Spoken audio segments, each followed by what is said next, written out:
Bienvenue les dingues.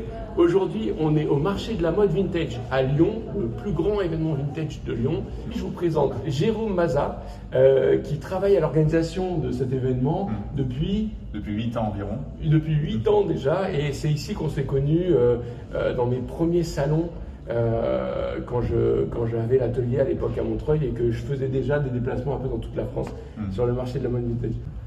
Donc j'ai commencé à travailler pour le marché de la mode vintage un petit peu par hasard. J'ai un de mes meilleurs amis qui connaissait le directeur à l'époque et qui m'a proposé de travailler avec lui au recrutement des exposants. Et voilà, je fais ça depuis 8 ans. Et bon, déjà j'ai toujours aimé chiner. Ouais. Depuis avec mes parents, j'aime beaucoup la broc et le vintage. C'est vrai que maintenant ça a pris beaucoup d'ampleur, mais déjà à l'époque je trouvais ça très très sympa. Et je suis passionné par l'énergie de tous les exposants qu'ils vendent du vintage vêtements, qu'ils fassent de l'upcycling, des objets, qu'ils soient créateurs. Enfin, il y a tellement de choses, c'est tellement vaste que c'est magnifique. Et qu'on soit en France ou ailleurs, on fait de très belles rencontres et Dan en fait partie. Oh, merci. Et du coup, tu travailles quand on s'est rencontrés? Je sais que c'était la première fois, c'était sur des salons. Il y avait peut-être un salon il y a peut-être 7-8 ans. Dès le début, je crois que tu étais présent à ce moment-là.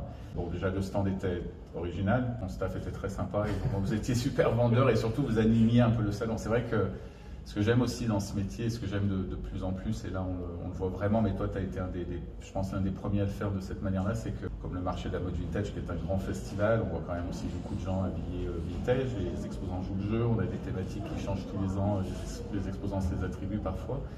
Et vous contribuez à l'ambiance du salon. Et Dan, je crois que tu as été un peu un précurseur, en tout cas dans ce que je ressentais, dans cette idée-là d'animer un salon et de savoir vendre et d'être super sympa. Et c'est vrai qu'en fait, on entendait très souvent les visiteurs nous faire des compliments sur ton stand, et bien sûr sur d'autres, mais sur ton stand, et c'est ce qui ressortait souvent. Donc, après, quand le salon se terminait, je ne te cache pas que c'était toujours difficile de vous voir partir tous, parce que je savais qu'on se revoyait qu'un an après. Et c'est vrai qu'il y a toujours un peu d'affectif.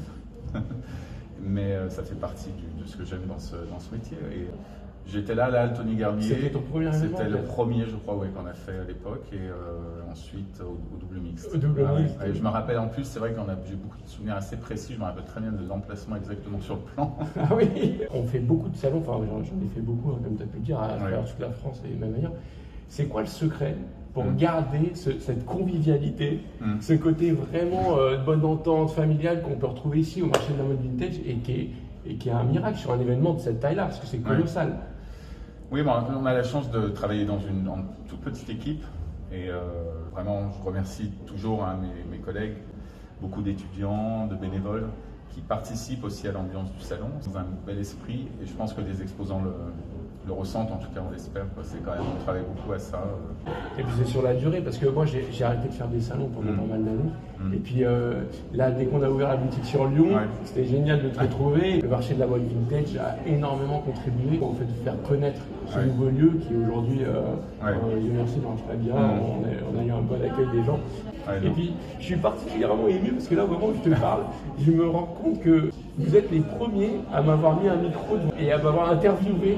Et c'était la première fois que je passais dans une interview. Nous accueillons donc un jeune homme, opticien lunetier. Opticien lunetier. Alors bonjour. présentez-vous, alors allez-y, bonjour. Eh bien voilà, Dan, moi je suis opticien lunetier. Je me suis décidé à faire de la restauration de lunettes anciennes il y a de ça 3-4 ans maintenant, on a commencé en 2011.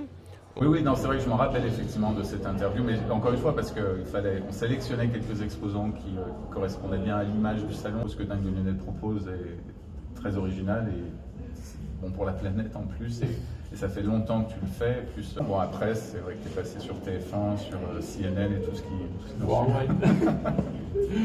Mais bon, c'était un bon début. Et on en parlait un petit peu hier, ok. Merci, c'est sympa. Dis-moi si tu vois quelque chose. Ah ouais, parfaitement, ouais. Ah ouais, super que... Ah, c'est là de voir. Oh, génial. Ouais, Ça fait génial. un petit look sérieux. Ah ouais, c'est super Monsieur le belle. directeur. Merci, ouais. Superbe. On voit tous que le vintage a pris de l'ampleur. On a d'ailleurs un tarif spécial pour les jeunes à partir de 14 ans. J'ai l'impression depuis la dernière édition aussi qu'on a quand même un public qui vieillit un petit peu aussi. C'est encourageant, en tout cas c'est encourageant pour tous les marchands et ça fait plaisir à entendre. Les exposants, vous êtes très proches de vos clients. C'est pas des choses qu'on retrouve facilement dans les grandes enseignes. C'est que même dans le vintage, les modes changent. Oui, oui. C'est-à-dire qu'en fait, le vintage n'est pas un truc figé. Et en fait, les gens continuent à consommer du vintage tout en restant en parallèle avec les tendances actuelles. J'ai récemment une amie qui me disait que sa fille lui demandait ses pâtes d'œuf de l'époque parce qu'elle doit s'habiller en pâtes d'œuf et ça choque personne dans son école. C'est super de voir ça. Le vintage a une belle place devant lui. Oui, tu as vu un changement de motivation peut-être aussi des gens. C'est-à-dire qu'avant, ils venaient que pour le style et maintenant, en fait, il y a une conscience écologique qui est plus présente qu'au début des premières éditions. C'est ça que tu veux dire ? Oui, il y a la conscience écologique, il y a aussi une conscience budgétaire. Il y a quand même aussi des très belles pièces, de très belles affaires à faire.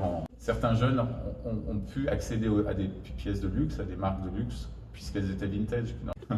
Non, il y a beaucoup de sourires. Ouais, il y a vraiment beaucoup de sourires. On passe dans les allées, c'est un lieu dans lequel c'est agréable de se promener. Il y a beaucoup de convivialité. Enfin, voilà.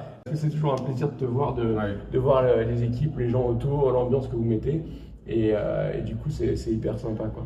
Ce que j'adorerais, c'est qu'on se retrouve avec peut-être certains de l'équipe à Berlin un jour. On aimerait peut-être organiser un événement là-bas, c'est un petit peu dans les tuyaux. Vous serez les bienvenus, mais d'ici là, je fais une promesse face caméra.